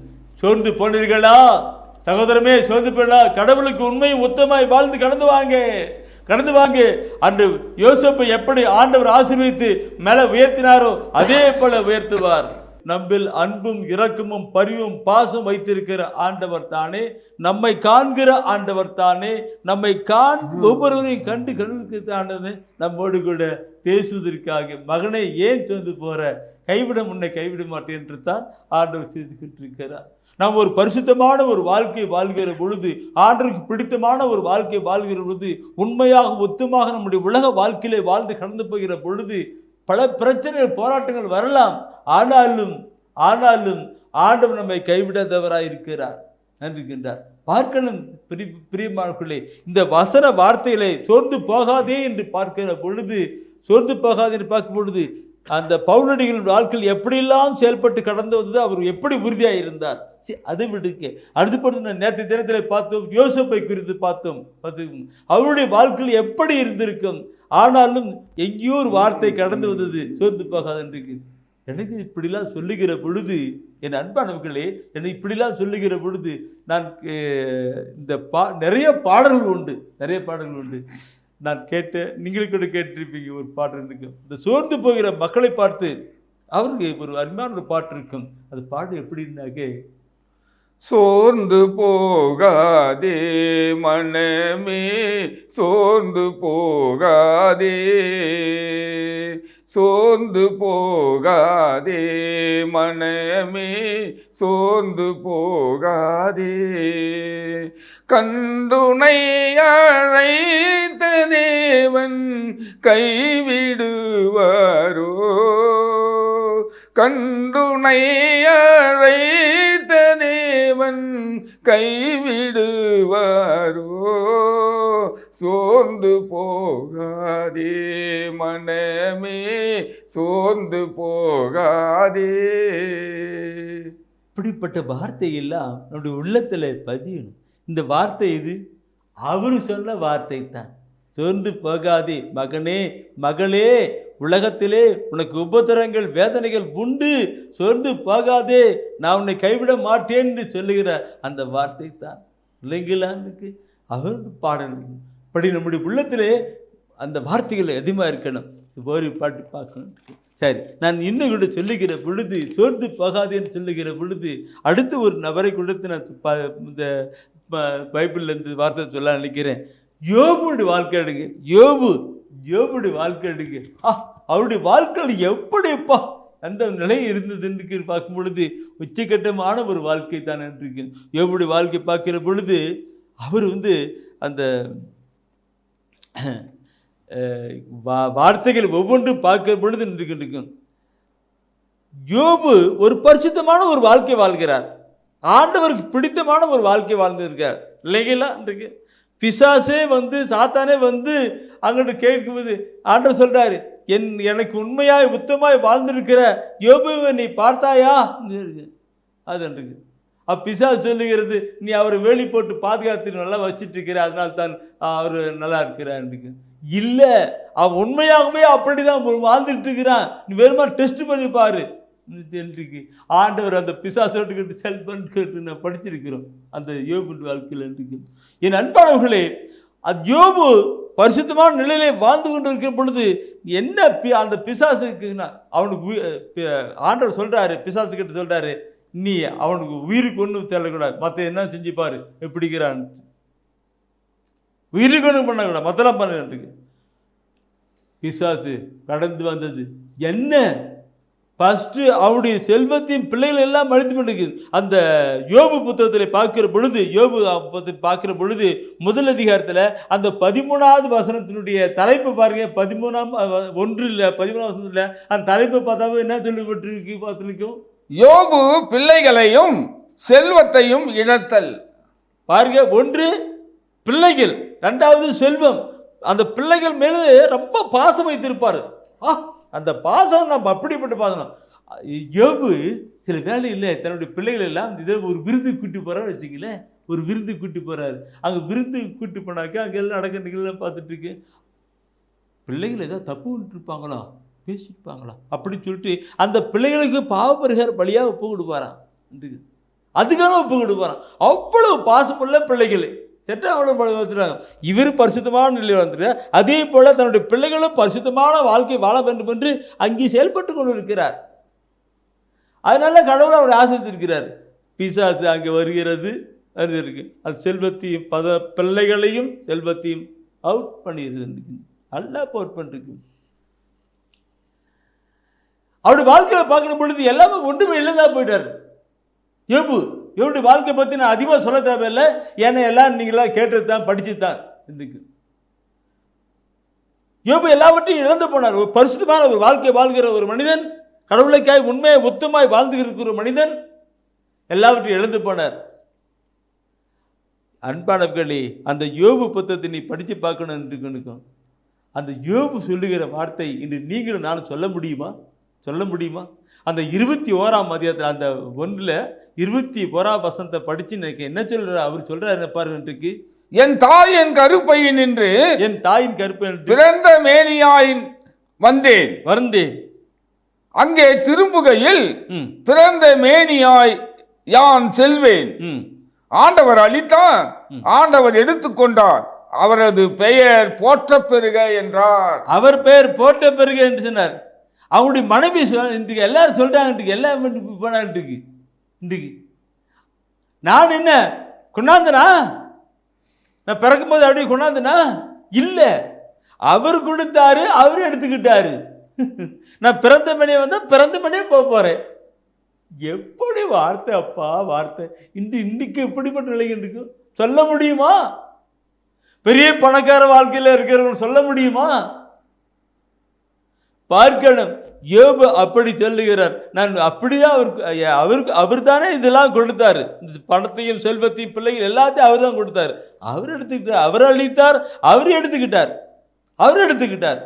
அவரது பெயர் போற்ற பெருகன்னு சொல்றார். என் அன்பானவர்களை பார்க்கணும். சரி, அந்த 21ஆம் வசனத்தை படிச்சீங்களா? அடுத்து 22வது வசனத்தை நீ படிச்சு பாருங்க. அதுல அவர் சொல்லுகிற வார்த்தையை பார்க்கணும். இது எனக்கு ரொம்ப பிடித்தமான வார்த்தை தான்.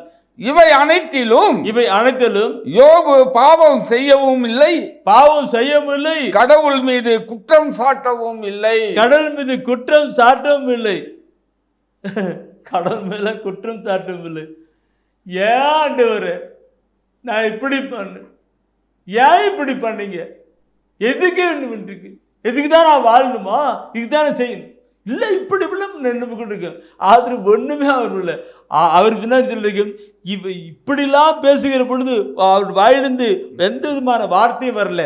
பாவம் செய்ய அவருடைய வாயிலிருந்து எந்த விதமான பாவ வார்த்தைகளும் வரல. அவர் குற்றி செயலில் சொல்லப்பட்டிருக்கிறது. Price the Lord. என் அன்பானவர்களை பார்க்கணும். இது எப்படிப்பட்ட நிலை அவருடைய வாழ்வில் பார்க்கணும். இல்லைங்களா? சோர்ந்து போகிற நிலையில் ஆனாலும் அவர் திட மனதோடு கூட கடந்து செயல்பட்டு கொண்டிருக்கிறார், வாழ்கிறார். எல்லாம் நீ தந்த தானம், நான் வாழ்வது உமது கிருணை, நான் வாழ்வது உமது கருணை. தெய்வமே நான் ஒன்றுமில்லை, எனக்கென ஒன்றுமில்லை. ஒண்ணுமில்லை, நமக்கு எல்லாம் அவர் கொடுத்தது, அவர் கொடுக்க. என் அன்பானவர்களே, வசனங்கள் ஒவ்வொன்றும் படிக்கிற பொழுது சோர்ந்து போயிருக்கிற நம்ம எல்லாம் அவருடைய வசன வார்த்தைகள் திடப்படுத்தும். சாட்சிய வாழ்க்கை பால்கிறவருடைய கலையை படிக்கிற பொழுது, கேட்கிற பொழுது நம்முடைய வாழ்க்கை உடப்பட வேண்டும். பார்க்கணும். சரி, இப்படி நான் சொல்லுகிற பொழுது அவர் பாவம் செய்யல. இதில் அந்த அவர் அப்படி, ஆனால் அவருடைய மனைவி எப்படி இருப்பாங்க? வித்தியாசமாக தான். இன்னைக்கு கூட நம்முடைய வாழ்க்கையில் பார்த்தீங்கன்னா சில சகோதரர்கள் ரொம்ப பக்தி விசுவாசமாக இருப்பாங்க, ஆனால் அவங்களுடைய துணைவியார் ஒரு மாதிரி இருப்பாங்க. சில வேளையில் மனைவி நல்ல பக்தி விசுவாசமாக இருப்பாங்க, ஆனால் அவருடைய கணவர் ஒரு மாதிரியாக இருப்பாங்க. இருக்குல்ல?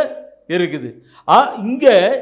இங்கே யோபு எப்படி அந்த நிலையிலிருந்து கூட எப்படி செயல்படுறான் என்பதை அந்த யோபு 2ஆம் அதிகாரத்தில் 9வது வசனத்தை நீ பார்க்கணும்.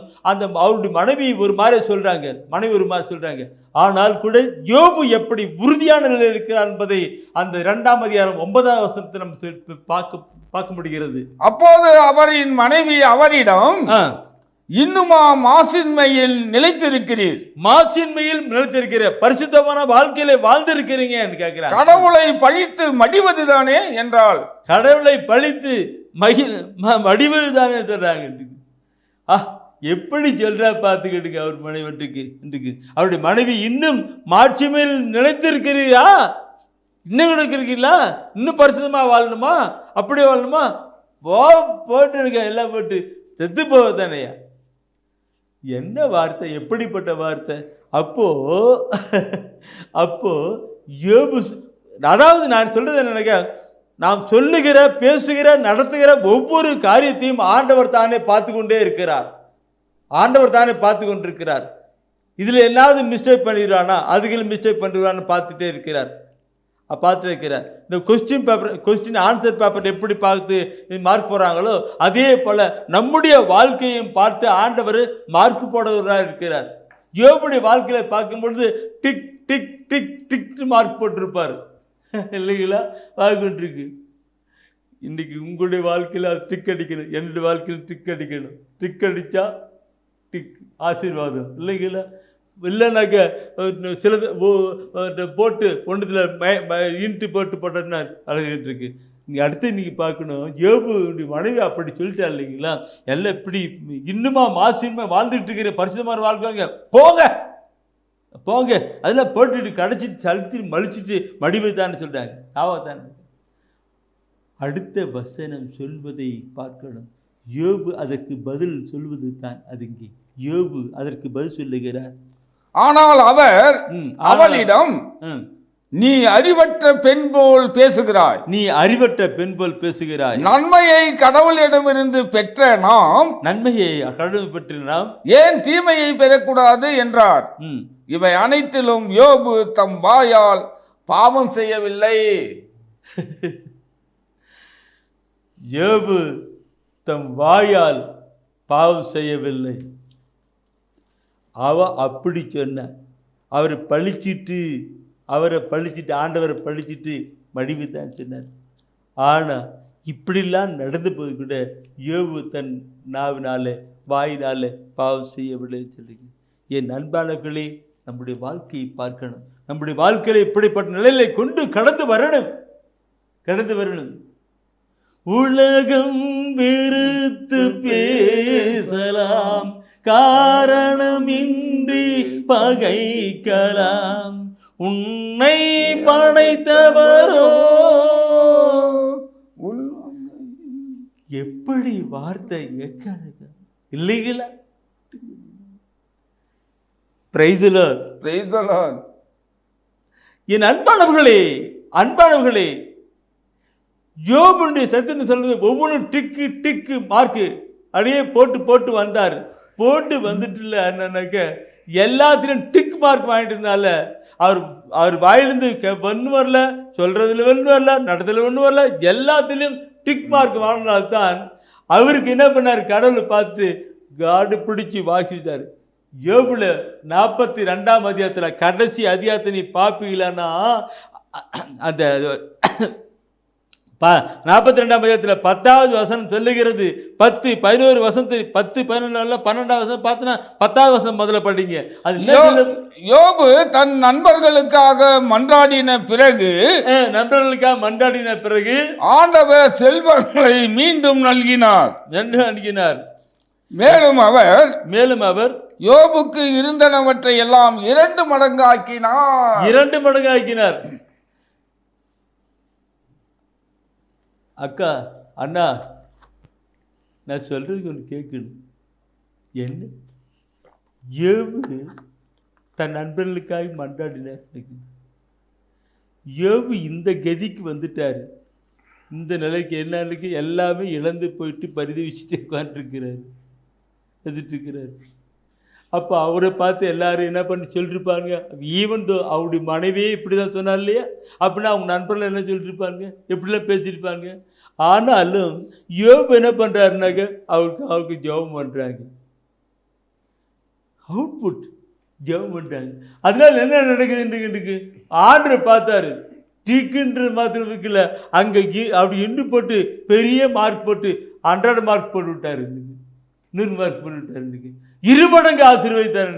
அடுத்து நீ 12ஆம் வசனத்தை படிச்ச பிறகு பாருங்க அவருடைய வாழ்க்கையில் எப்படி இருந்திருக்கணும். அதெல்லாம் அந்த 12ஆம் பாட்டு படிங்கன்னா படிங்க. யோபின் முன்னைய நாள்களில் இருந்ததை விட பின்னைய நாட்களில் ஆண்டவர் அதிகமாக ஆசீர் வழங்கினார். முன்னைய நாளில் இருந்ததை விட பின்னைய நாளில் அதிகமாக ஆசீர்வதித்தார். அப்படி அவருடைய அந்த யோபுடைய வாழ்க்கை வரலாற்றுலையும் பார்த்த மக்கள் என்ன சொல்லிருப்பாங்க, நினைத்த மக்கள் என்ன சொல்லிருப்பாங்க, இப்படித்தான் இருந்தார், இப்படி ஆயிட்டார் இல்லைங்களா? அதே போல் நம்முடைய வாழ்க்கை கடந்து வரணும். யோபுடைய வாழ்க்கை எப்படி சோர்ந்து பண்ண கடந்து வரணும். சோர்ந்து போயிடக்கூடாது, சோர்ந்து போகாது, கவலைப்படாது, கடந்து வான் தன் ஆண்டவர் நாள் நமக்கு சொல்லுகிறார். Praise the lord, praise the lord, hallelujah, hallelujah. என் அன்பானவர்களே, வசன வார்த்தைகளை படித்து கடந்து வரும்பொழுது என் தெய்வம் நம்மோடு கூட பேசுகிற தெய்வம் நம்ம பேச்சு உற்சாகப்படுத்தி கவலைப்படாதே, பயப்படாதே, தைரியமாறு என்று சொல்லிக் கொண்டு வருத்தான். சரி, அடுத்த நான் கருத்தை சொல்லி வரணும் அப்படின்னு நினைக்கிறேன். நான் சென்னை நிறைய சொல்ல நினைக்கிறேன். எலியாவுடைய காரியங்களை கொண்டு வரேன், எலியாவுடைய காரியங்களை கொண்டு வரலான்னு நினைக்கிறேன். அருமையான ஒரு கருத்து. எலியாவுடைய காரியங்களை கொண்டு இருக்கிற பொழுது அது அருமையான கருத்தாக இருக்கும். 1 அரசராமம் தான். அந்த 1 அரசராமத்தை நீ பார்க்கிற பொழுது 17ஆம் அதிகாரத்தினுடைய தலைப்பு பார்த்தானா என்ன? 17ஆம் அதிகாரத்தினுடைய தலைப்பு என்ன போட்டிருக்கு? சாரிபாத்து கைமேன். அப்போ அந்த ஊரில் அதில் ஒவ்வொன்று பார்க்கும் பொழுது காலத்து பஞ்சம் வருது, சாரி பார்த்து இருக்கு, கைமேன் இப்படி வந்துருக்கு எனக்கு. அதில் படிச்சு நீங்கள் வருனாக்க எலியாவும் பாகாலின் பொய் வாக்கிடைகளும் பயங்கரமான கோர்த்து கொண்டு வராங்க. அதை நீங்கள் எப்போனா டைம் கிடைக்கும் போது படித்து பாருங்கள். நீங்கள் படிச்சிருப்பீங்க, இதனால் ரிவைஸ் பண்ணி பாருங்க. எலியா இறைவாக்கினர் சொல்லுகிற வார்த்தை ஒவ்வொன்றுமே வித்தியாசமாக இருக்கும். அங்கே அங்கே மக்கள் 2 விதமான நிலையில் இருக்கிறாங்க. பாகால் மற்ற தெய்வம், பாகால் அதை வெளிப்படுகிற மக்கள் இருப்பாங்க. ஆணுடைய வார்த்தையை கேட்கிற பொழுது இந்த பக்கம் திரும்பி ஆணுடைய அற்புதப்படுற இப்படிதான் போயிட்டு இருப்பாங்க. ஒரு பக்கம் ஒரு நாளைக்கு பாகால வழிபடுவாங்க, அடுத்த நாள் பிறந்தாக்க இங்க வழிபடுவாங்க, இப்படி போயிட்டு இருப்பாங்க. இறைவாக்கினர் எலியாவுக்கு அங்க பார்த்தாக்க கடுமையான ஒரு கோபம் வரும்.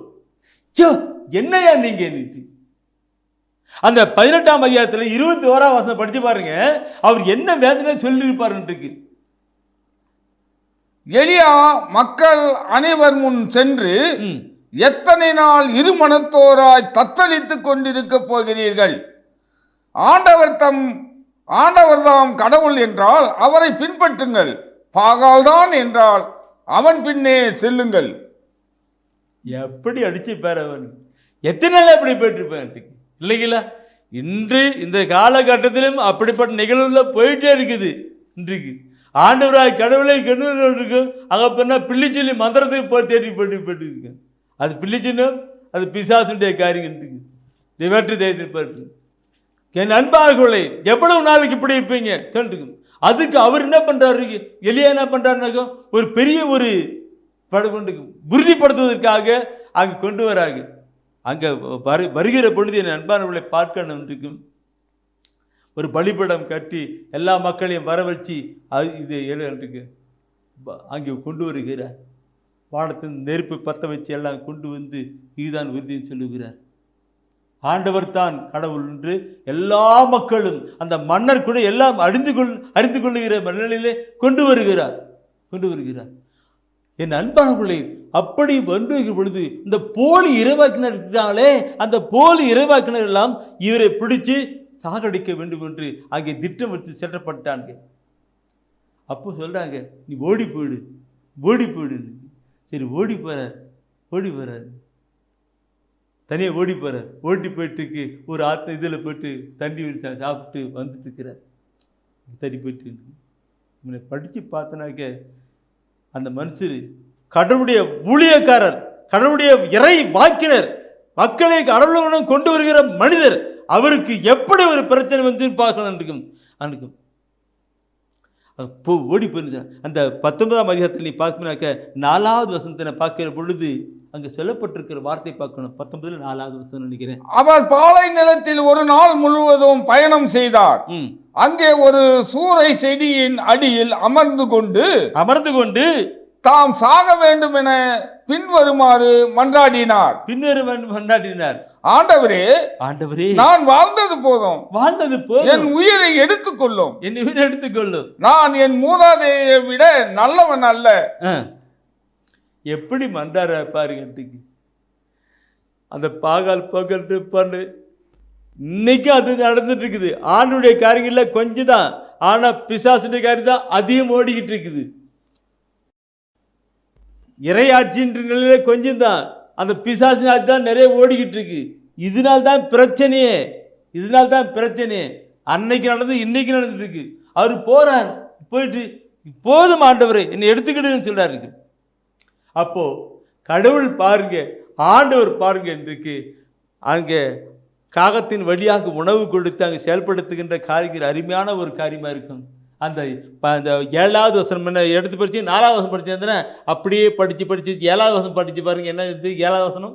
ஆண்டவரின் தூதர் 2ஆம் முறை வந்து அவரை தட்டி எழுப்பி எழுந்து சாப்பிடு, ஏனெனில் நீ நீண்ட பயணம் செய்ய வேண்டும் என்றார். நீண்ட பயணம் ஒரு கவர்னருக்கு அப்பமும் அங்கே தண்ணி கொடுக்குறாங்க, வானத்தில் கொடுக்குறாங்க. எழுந்து சாப்பிடு, நீ இன்னும் நீண்ட தூரம் போகணும். என்ன அர்த்தம்? நீ இன்னும் நிறைய பணி செய்யப்பட வேண்டும், நீ இன்னும் நிறைய காரியங்கள் செய்யப்பட வேண்டும், ஆண்டவரை மையப்படுத்தி கொண்டு வரப்பட வேண்டும் என்று தான் அங்கே சொல்லப்பட்டிருக்கிறது. எழுது சாப்பிடுது. அந்த அப்பமும் அந்த இது சாப்பிட்டு அது சாப்பிட்டு உடனே 40 நாள் அவர் பண்ண அடுத்து 8வது வசனம் சொல்லப்பட்டிருக்கிறது. அது 8வது வசனம், அந்த 8வது வசனம் சொல்லப்பட்டிருக்கிறது. என்ன? அப்பொழுது அவர் எழுந்து உண்டு பருகினார். அவ்வுணவினால் வலிமை அடைந்த அவர் 40 பகலும் 40 இரவும் நடந்து ஓரேபு என்ற கடவுளின் மலையை அடைந்தார். 40 நாள் அந்த சாப்பிட்ட பின்னருக்கு வலுப்பட்டார். அந்த உணவு சாப்பிட்டு அவர் வலுப்பட்டார். அவர் புறப்பட்டு போயிட்டு அந்த கடவுளுடைய மலைக்கு கடந்து போய் சேர்ந்துட்டார். என் அன்பானவர்களே, அந்த உணவை பற்றி நான் நினைக்க இந்த புதிய ஏற்பாட்டில் பருகிற பொழுது பார்க்கணும். இந்த உணவு மனிதன் அப்பத்தினால் என்று ஆண்டவருடைய ஒவ்வொரு வார்த்தையிலும் உயிர் வாழ்கிறார் என்று சொல்லியிருக்கிறார். இந்த உணவு, அடுத்த உணவு என்ன? தெய்வீக திருவிருந்து உணவு.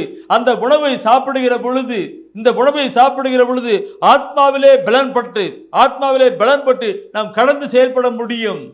அன்று எலியா எப்படி 40 நாள் கடந்து போனாரோ அதே போல அந்த எல்லா சூழ்நிலையும் கடந்து போனாரோ அதே போல நம்முடைய வாழ்க்கையிலும் கடந்து போக முடியும்.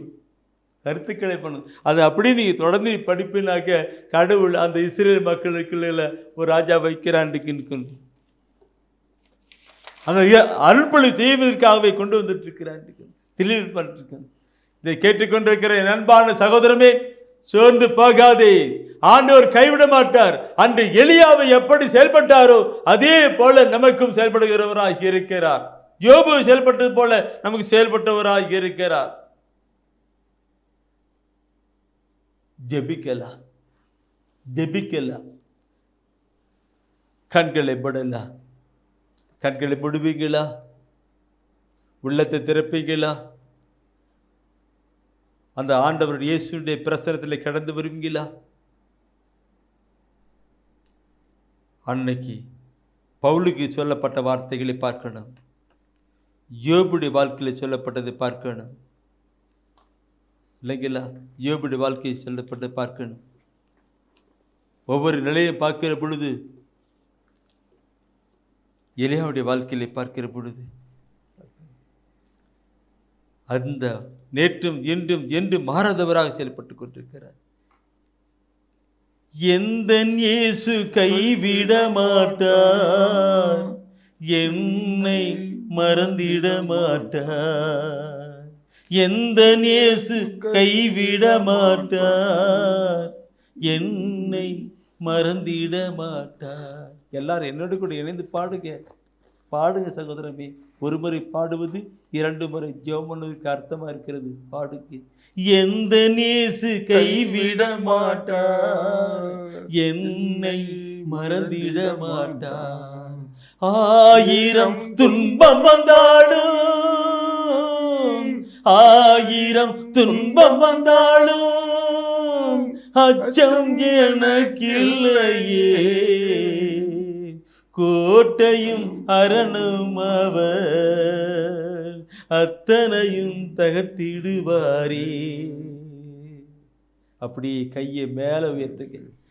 எந்த நேசு கைவிட மாட்டார், என்ன மறந்திட மாட்டார். சோர்ந்து போகாதேன்னு சொல்றவர் அவர். ஆண்டவரே, நாங்கள் சோர்ந்து போக மாட்டோம். வாழ்க்கையிலே, பிரச்சனையிலே, போராட்டத்திலே, கவலையிலே நாங்கள் சோர்ந்து போக மாட்டோம். ஏனென்றால் நீர் எங்களை கைவிடாத ஆண்டவர். இந்த பொல்லாத உலகத்திலே எங்களுக்கு பல பிரச்சனைகள், போராட்டங்கள், கவலைகள் வரலாம். எல்லா நிலையிலும் எங்களை கைவிடாத ஆண்டவராய் இருப்பதற்காய் நன்றி செலுத்துகிறோம். ஆண்டவரை நன்றி செலுத்துகிறோம். எங்கள் ஒவ்வொருவரையும் நீர் ஆசீர்வதியும் ஆண்டவரை. இந்த வேலை உருக்கமாக யாரெல்லாம் ஜெபித்துக் கொண்டிருக்கிறார்களோ, சோர்ந்த நிலையிலே, உள்ளம் உடைந்து சோர்ந்து போன நிலையிலே யாரெல்லாம் ஜெபித்துக் கொண்டிருக்கிறார்களோ, அவர் ஒவ்வொருவரையும் ஆசீர்வதிப்பீராக. எங்களுக்காக மரித்து வைத்து வாழ்ந்து கொண்டிருக்கிற எங்கள் அருமை ஆண்டவர் இயேசு கிறிஸ்துவின் திருப்பெயரிலே பிதாவே, ஆமென், ஆமென், ஆமென், ஆமென்.